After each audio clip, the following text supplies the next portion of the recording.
começou a nossa história. A lancha Luzeiro cresceu e transformou-se num hospital de referência nacional. Hoje, por meio do cumprimento de critérios de excelência, somos acreditados com a Qmentum International. Além disso, pela terceira vez estamos entre os melhores hospitais do Brasil. E nos últimos 2 anos fomos premiados pela Associação Brasileira de Qualidade de Vida. O hospital tem avançado na educação continuada por meio do Núcleo de Ensino e Pesquisa em Saúde, com programas de residência médica nas áreas de clínica médica, cirurgia geral e anestesiologia, e também residência de enfermagem na área de terapia intensiva. A instituição, em seu planejamento estratégico, inseriu a prevenção como um pilar fundamental para um hospital comprometido com o bem-estar integral de seus pacientes. A prevenção para os colaboradores vem por meio de projetos como o Cuidar Mamãe, um acompanhamento especial com as colaboradoras gestantes, Momento Me Faz Bem, um espaço interativo para orientação sobre hábitos saudáveis, Check-up Gestor e o Check-up Pai e Mãe, uma iniciativa do hospital para cuidar do gestor e dos pais de cada colaborador. A prevenção para os clientes através dos 8 remédios deixados por Deus também é apresentada por meio de projetos como Viva Mais Podcast, um bate-papo com profissionais da instituição que apresentam medidas preventivas de como viver mais e melhor. Jornada Viva Mais, um evento online que reuniu 30 profissionais, palestrando para 8.000 inscritos sobre saúde e bem-estar. Projeto Me Faz Bem, onde todos os meses realizamos ações de impacto, abordando cada cliente e orientando sobre os efeitos de cada um dos 8 remédios deixados por Deus. Aquele mesmo espírito de missão que moveu a Jessie e Léo dentro daquele pequeno barco, pulsa e vibra hoje dentro desta grande embarcação, com as Jessies, os Léos, as Marias e os Joãos do presente. Os tempos são outros. Tudo se modernizou, mas a missão continua a mesma e o destino dessa embarcação jamais mudará. Hospital Adventista de Manaus, há 45 anos cumprindo a missão de salvar.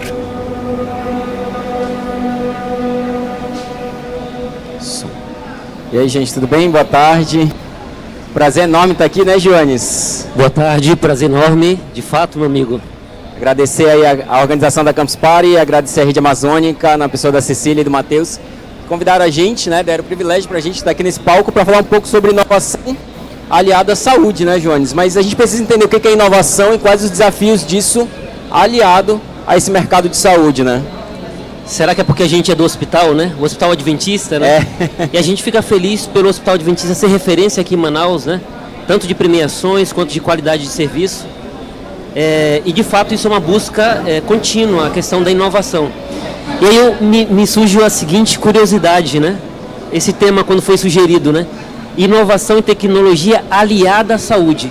Se fala que como é que faz para ser aliada à saúde, pode trazer o insight de que talvez a inovação e a tecnologia pode não ser aliada, né, Diego? Sim. Pode haver esse risco. Exatamente. Nessa busca, então, de ser aliado, então, primeiramente, a gente tem que se preocupar em quais são os principais desafios na busca de utilizar a tecnologia, a inovação, como aliada, de fato, na saúde, né? E nós trouxemos algumas aqui. A primeira delas é o nível de maturidade. Considerando que nós temos uma sociedade hoje extremamente digitalizada, como digitalizar a saúde sem perder a humanização do relacionamento? Visto que ninguém quer, Joanes, ir no hospital e ser atendido por um robô. Todo mundo tem receio disso. Sim. Porque é a sua vida, é a sua saúde, é a saúde das pessoas que você ama. Então, como digitalizar isso, né? Então, esse é o primeiro desafio. Porque, assim, dependendo do nível de maturidade da área de negócio, o desafio se torna menor ou se torna maior. No caso da área de saúde, tem uma pesquisa da Digital Vortex que mostra, ela separa, né, em níveis de maturidade os tipos de áreas de negócio, né? Então ele mostra aqui 3 áreas, né? Em vermelho é a área mais madura que está mais suscetível à disrupção de tecnologia e digital. Depois vem a área azul, e os menos maduros ou preparados para essa área são as de área verde aqui, né? E se você for ver aqui, Diego, a primeira de todas, não era de se duvidar, é a área de tecnologia. Né? Serviços de tecnologia. Depois vem a área de entretenimento, né? Mídia e entretenimento. Aí você pega aí Netflix e outros mais, né? É evidente isso aí, né? Depois a área de varejo, Amazon, Magazine Luiza, outros mais, né? Depois as áreas de fintech, estão explodindo aí, né? Nubank e outros mais. Tem uma muito boa, tem a Nubank e também tem a UPay, né? UPay é fantástica, né? Depois dessa aí vem as áreas, digamos, de maturidade média, né? Que tem a área de telecomunicações, educação, hotelaria e viagem, Airbnb, né? Decolar e outras mais. A área de produtos, chamam de produtos empacotados, então alimentação e outros produtos de varejo também, né? Só então vem o último grupo em termos de maturidade. E a área hospitalar, Diego, de saúde, está nesse grupo, que possui hoje menos maturidade na área digital, né? Então está aqui a área de saúde e outras mais. Então esse é o primeiro desafio.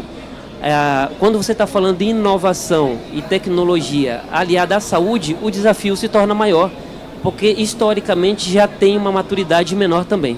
Okay? E a gente precisa considerar também que o mercado de saúde, ele impacta diretamente a vida, a existência das pessoas, né? Então você inovar, a gente sabe que a inovação ela leva em conta os riscos, né? Você precisa correr riscos para inovar. Então você inovar diretamente envolvendo a vida de pessoas se torna bem mais complexo, né? E é exatamente o próximo nível de dificuldade, né? Ou de desafio, que é o nível de complexidade, né? Há estudos, um livro relatando sobre a complexidade da área hospitalar.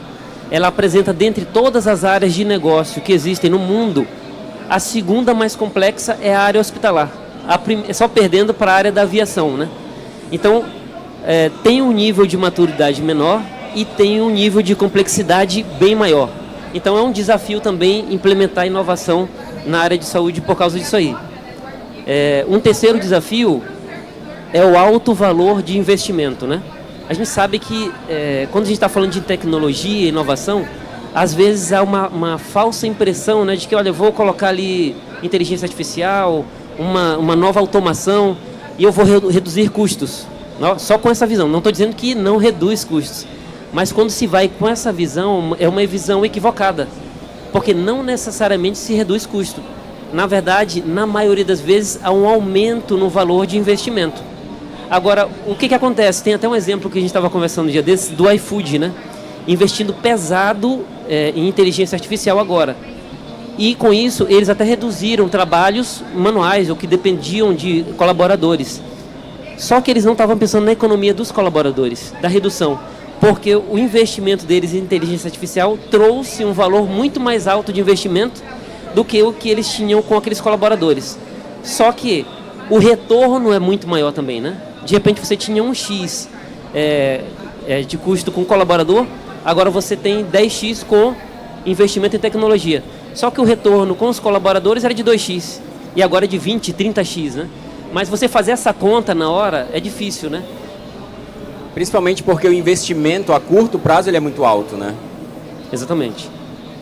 E o último nível de desafio, né, é o de recursos humanos, ok? No final das contas, quem vai fazer a tecnologia ou a inovação acontecer ou vai usufruir da tecnologia são as pessoas, né? E aí é o último desafio, porque primeiro a gente precisa ter uma equipe tecnicamente qualificada, né, de conhecimentos diversos. Vocês vão ver aí as tendências aí mais para frente de tecnologia, de inovação, né? E são várias, né? A gente trouxe um resumo de algumas. Então você ter pessoas, né, que estejam conectadas com essas tecnologias, né, entendendo aquilo que de fato, né, tem de novo e renovando o conhecimento é um desafio. Primeiro, o grupo que vai fazer acontecer. E segundo, o grupo da área de negócio. Na área hospitalar a gente está falando do pessoal da assistência, né? Técnicos de enfermagem, enfermeiros, médicos. Como é que esses profissionais eles estão preparados para usar a tecnologia e se engajarem nesse propósito de fato de utilizar a inovação, né? Agora, Diego, nós vimos alguns desafios, né? E eu me pergunto, frente a esses desafios, como é que a gente pode, então, implementar a inovação e uso de tecnologia aliada à saúde, né? Bom, como fazer? Nós vamos apresentar aqui para vocês como desenvolver inovação na área de saúde, apresentando um case real do hospital. A gente vai abrir aqui, Jones, a caixa preta, né? Os segredos aqui para vocês, tá? O primeiro ponto... Tenta, vê se tá funcionando ele. Parece que voltou.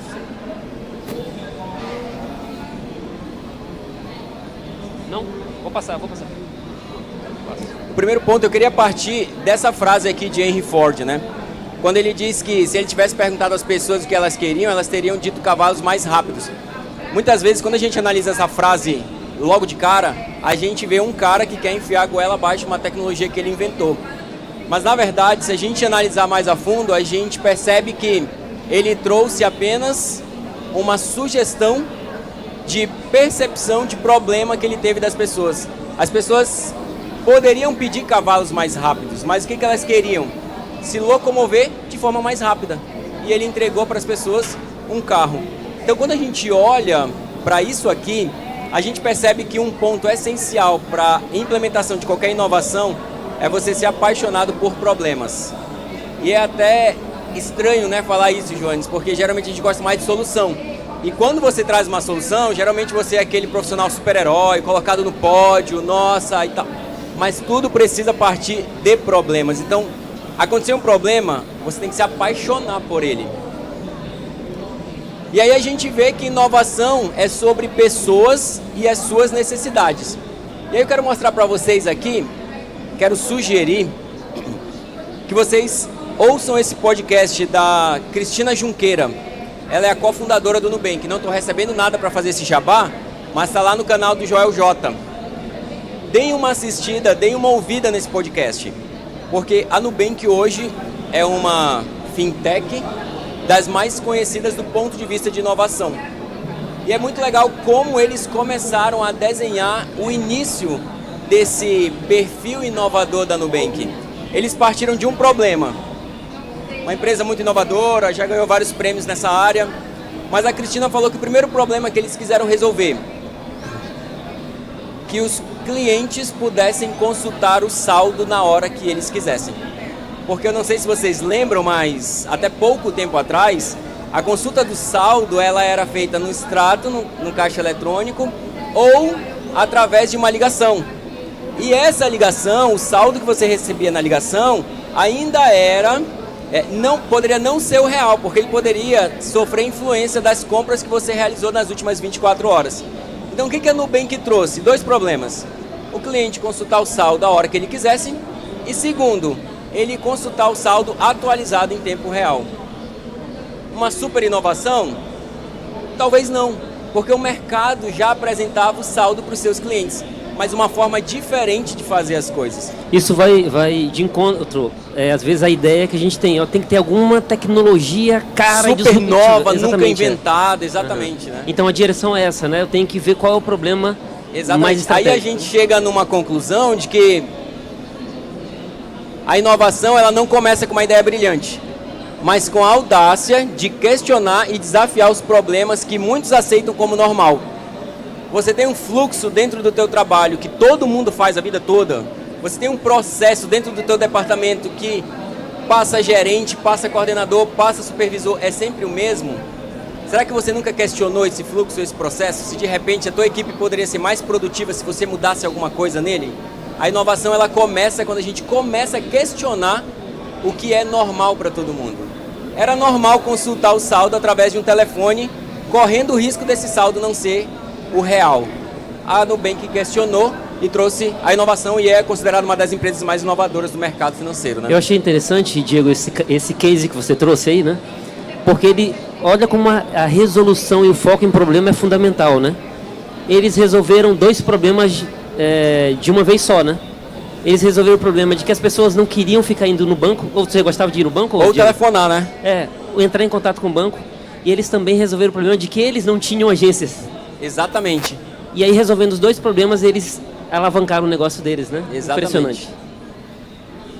E aí, só que isso aqui já era trazido há muito tempo pelo Clayton Christensen, lá no livro Dilema da Inovação, né, onde ele argumenta que empresas estabelecidas, elas podem ser superadas por startups devido à sua incapacidade de adotar novas, simples e frequentemente inferiores inovações. Então, o posicionamento de uma empresa não se dá somente com um super produto, mas ela realizar pequenas melhorias para a experiência do consumidor final, né? E aí, vamos mostrar para vocês agora um case real do hospital. Nós tínhamos, claro, como toda empresa, a experiência do cliente passava por diversas etapas de uma jornada que ele trilhava dentro do hospital. Só que muitas vezes você realizar um mapeamento com uma pesquisa de NPS no final é positivo, mas é também muito subjetivo, porque você não sabe em que etapa da jornada aquele cliente se sentiu lesado ou não foi positiva a experiência dele. Então nós começamos, pode passar, Jones, por favor. A gente começou primeiro por conhecer pessoas. Quem são os nossos clientes? Quem são, o que gostam de fazer, quais as principais características deles? E depois mapear os principais problemas dessas pessoas. E aí nós utilizamos uma metodologia baseada em 5 passos. Primeiro, nós realizamos uma pesquisa quantitativa em todas as entradas do hospital. Entrada ambulatorial, entrada de pronto atendimento, entrada laboratorial e entrada da recepção central, que é onde adentram os pacientes que vão realizar cirurgias eletivas. Realizamos uma pesquisa durante uma semana, qualitativa, traçando o perfil e o interesse de todas essas pessoas. Depois, mapeamos esse perfil, trouxemos alguns clientes desse perfil para uma pesquisa qualitativa, onde a gente pôde ouvir algumas subjetividades das experiências deles dentro do hospital. Depois disso, contratamos um profissional para realizar a pesquisa de cliente oculto. Logo após isso, contratamos um profissional para pegar o resultado da quali, o resultado da quanti e realizar uma observação, identificando esses clientes dentro do hospital e fazendo o cruzamento de informações, vendo a experiência desse perfil de cliente dentro do hospital. E por último, realizamos uma ação de data science, onde a gente rodou um algoritmo no banco de dados do hospital para entender quem de fato é o perfil de cliente que o Hospital Adventista de Manaus atende. Utilizamos essas 5 metodologias para que nós não tivéssemos nenhum enviesamento na informação, porque isso vai impactar diretamente o resultado final das ações. E aí, Jones, vale falar que 4 etapas nós tivemos uma ação direta humana e nós fizemos uma 5ª etapa rodando com código para depois cruzar todas essas informações e não termos nenhum risco de enviesamento do resultado final, né? Depois disso, chegamos à definição das personas de quem o hospital atende e realizamos agora uma coleta de dados mais direta, utilizando NPS, que é uma métrica muito importante, e utilizando também o CSAT. Mas o CSAT, aí vale, Jones, destacar aqui, muito a equipe de tecnologia que fez uma integração espetacular. E hoje, o cliente que entra no Hospital Adventista de Manaus através do processo eletivo ou do pronto atendimento, ele realiza a avaliação do serviço exatamente da jornada que ele fez dentro do hospital. Então, se o Joanes entra, ele passa pela recepção, ele passa por um atendimento, ele recebe uma medicação e depois vai embora, ele avalia somente essas 3 etapas. As outras etapas existentes que ele não usou, os serviços existentes que ele não usou, ele não avalia. Ou seja, isso diminui o enviesamento de qualquer avaliação, de qualquer informação, para possibilitar a melhoria de experiência final, né, dos nossos clientes. E aí, Joanes, depois disso a gente chega nas ações de melhorias, né?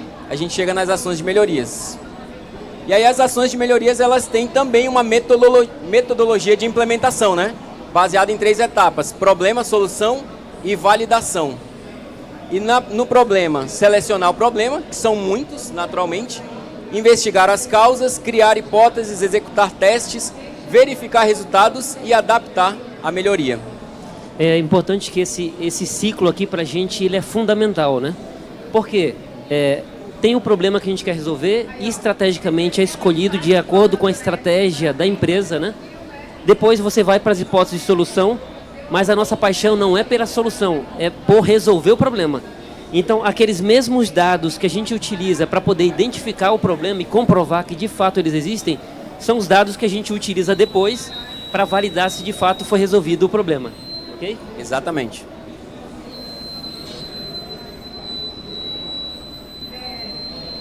É aqui? Você vai falar? Pode ir. Então a gente encontrou duas formas para poder encontrar os problemas, né? Primeiro, o Diego falou o perfil do cliente, e o segundo seria a digitalização das jornadas. Por que a digitalização das jornadas? Porque a gente precisa de dados para entender o cliente. Se eu tenho jornadas do cliente que ainda não estão digitalizadas, significa que eu não tenho os dados deles em tempo real para poder identificar se o serviço está sendo feito com eficiência, sim ou não, ok? Então, um trabalho nosso interno para poder fazer isso aí. Então, nós trouxemos aqui um case do nosso centro cirúrgico. Então, tem a jornada do paciente cirúrgico, né? E nós identificamos uma principal dor lá. Qual era a principal dor? Não havia dados em tempo real das etapas que eles trabalhavam lá. E com isso, a gente não conseguia acompanhar em tempo real o paciente, fazer a gestão das salas, né? Para otimizar o uso das salas cirúrgicas, né? Mensuração do custo da hora cirúrgica. Isso gerava também alguns retrabalhos e consumia o tempo da equipe assistencial. E esse é um problema grave na área assistencial, né? O consumo do tempo da equipe assistencial com trabalhos que não sejam da assistência direta ao paciente.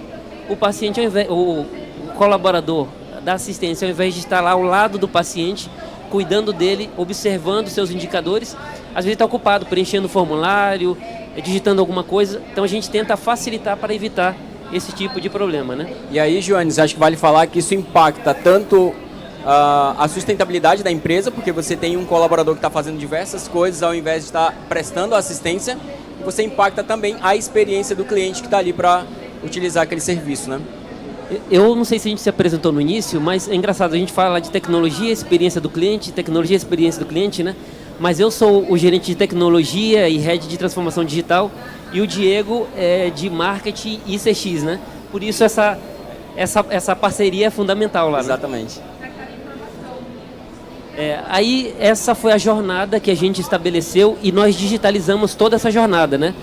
Ela vem desde quando o paciente entra e ele vai direto para a sala de preparo, e todas essas etapas aqui, ela tem subetapas, todas elas nós digitalizamos em um aplicativo. E aí entra o primeiro desafio, né? Porque é o seguinte, lembra que um dos desafios são os recursos humanos, né? Sendo o recurso humano desafio, por que ele é um desafio? A questão do engajamento.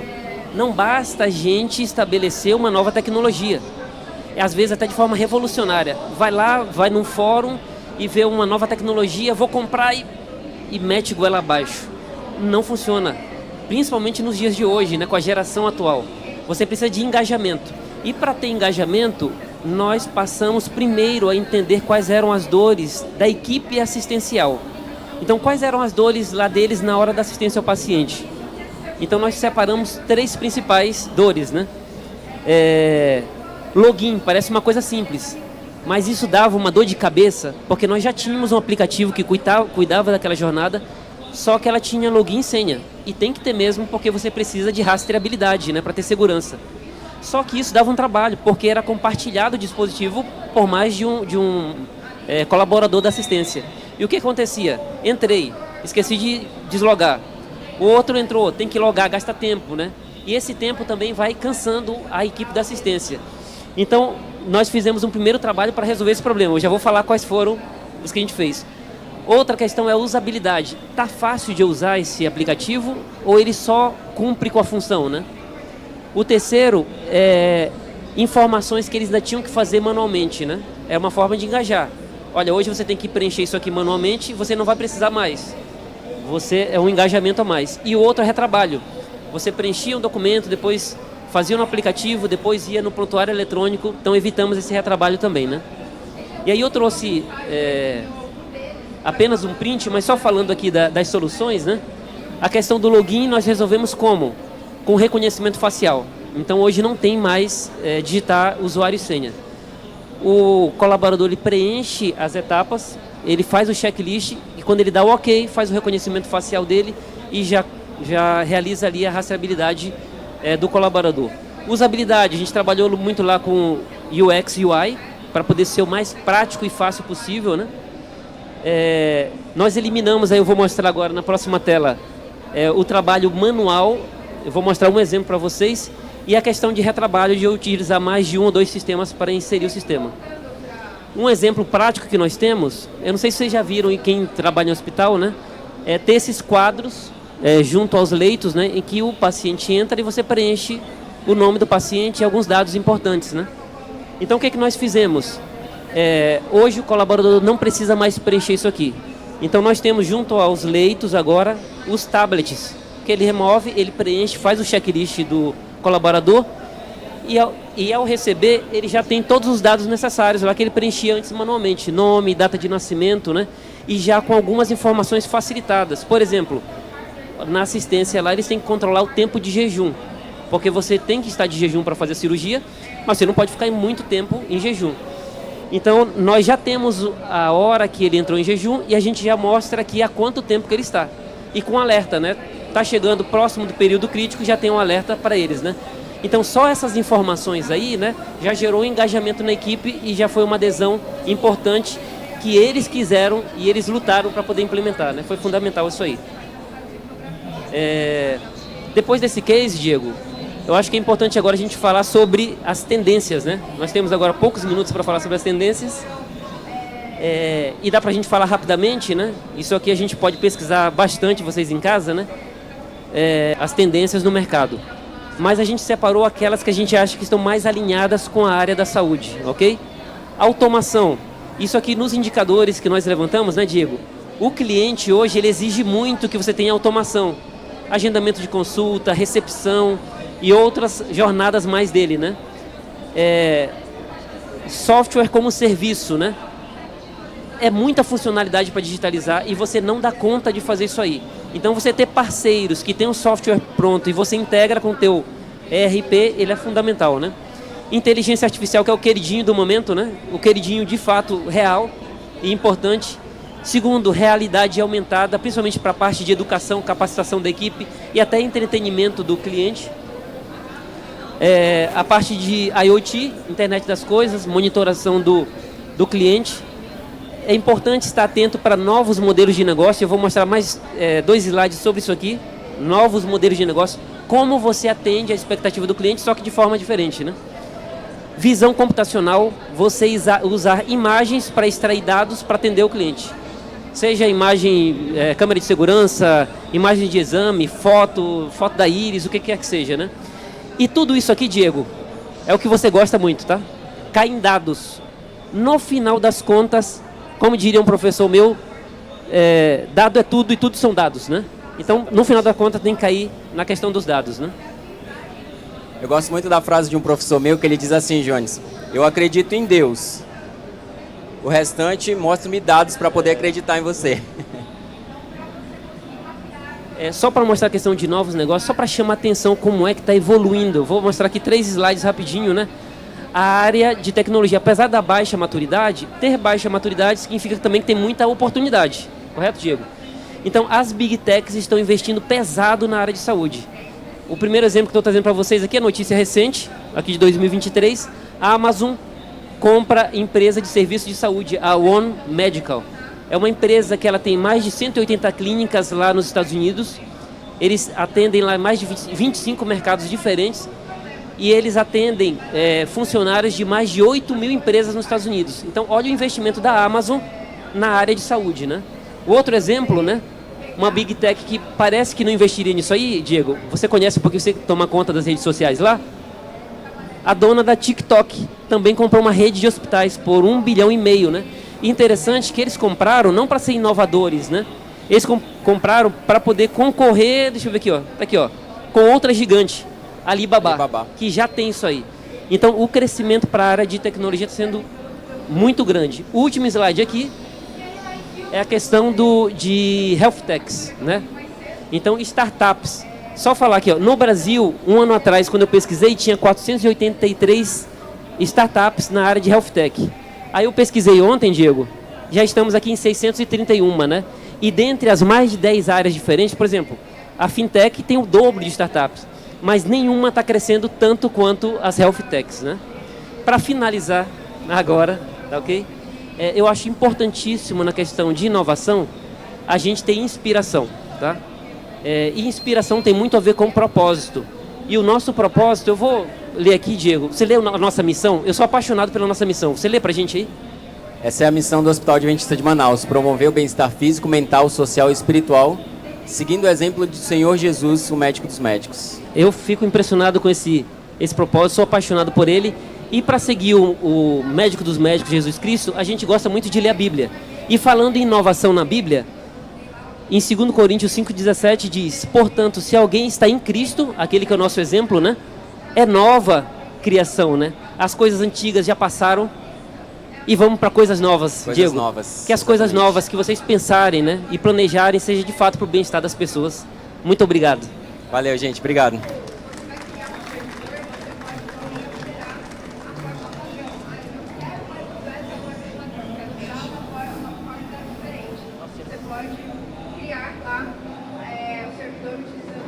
Muito obrigado.